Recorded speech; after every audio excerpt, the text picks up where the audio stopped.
Salam shalom, salutations. Donc là je vais faire une vidéo professionnelle sur l'environnement professionnel, c'est-à-dire le remaniement de l'environnement professionnel par le sionisme et les mafias, qui se couvrent mutuellement, le même réseau. Là j'ai eu, je ne vais pas dire qui, mais il y a quelqu'un qui m'a fait un écho comme quoi il y a un mec, il est venu. Vous voyez les sites propres là, sites propres ça veut dire que c'est des voies réservées aux bus qui sont là, en fait, où il n'y a que les bus et les taxis qui peuvent circuler dedans. Et apparemment, il y a un mec en véhicule utilitaire qui est venu se garer à côté d'un collègue qui était en pause.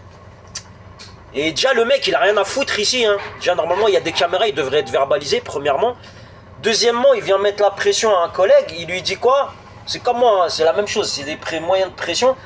Ils disent comme quoi il y a son gosse, il allait en retard à l'école, je sais pas quoi. Déjà, premièrement, je vois pas la personne, elle vient voir un chauffeur, alors qu'il y a un numéro à appeler. Il vient casser les couilles à un chauffeur et en plus, il fait des incivilités à venir sur les sites propres, à gêner tout le monde, comme si le mec, je sais pas, c'était la ligne à son daron, je sais pas quoi. Déjà, deuxièmement. Et troisièmement, je vais vous dire un truc. Vous voyez là, les plaintes, voyageurs et tout, là, par exemple, là, il y a mon chef de ligne, là. Il est en train de chercher qui a fait quoi avec des enfants ou quoi que ce soit. Moi, je le rappelle, moi, les clients, j'essaie d'être serviable avec eux. Et même des fois, je me mets en porte-à-faux. Ça veut dire que je suis un petit peu avant l'arrêt ou un peu après l'arrêt. Quand je vois un enfant seul dans un endroit isolé ou quoi, je le prends dans le bus. D'accord? Donc, je sais pas, là, la plainte, il me dit, ouais, il va revenir vers moi s'il trouve pas qui c'est ou quoi que ce soit. On n'est pas la poubelle de trucs. Et quatrièmement, je veux donner un point. Vous savez, les mafias, les sionistes, en fait, surtout les mafias, quand ils veulent prendre une part de marché, par exemple, s'ils veulent blanchir de l'argent, ils vont blanchir de l'argent dans des entreprises. Et pourquoi pas dans des entreprises de transport. Et en général, ils mettent la pression comme ça pour faire perdre un contrat. D'accord? Ça, je le dis, je l'ai déjà vécu avant. Et quand je mettais le doigt dessus, ça plaît pas, mais voilà, c'est comme ça. C'est la vie. Vous savez, nous, on essaie de gagner notre pain licitement.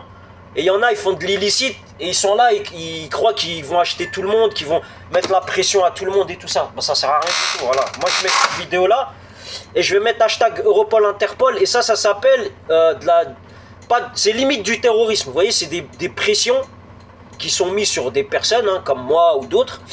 Et normalement, ça devrait pas être. D'accord? Surtout quand on est dans un pays comme la France, où il y a des autorités, il y a des gens, il y a des autorités qui sont bien équipées, même techniquement, pour repérer ces gens-là, dont des caméras. Je le souligne on est dans une ville qui est très surveillée par les caméras, donc je vois pas comment ces mafias, ou ces gens, je sais pas, qui sont issus du sionisme ou je sais pas quoi, pourquoi ils mettent la pression à des personnes alors qu'ils ne font rien de mal. Je rappelle, on vend pas de drogue, on ne consomme pas de drogue volant, on essaie de rendre service aux gens, et de faire vivre nos familles, voilà, licitement, d'accord, voilà. Donc c'est tout ce que j'avais à dire sur cette vidéo, et c'est tout, voilà.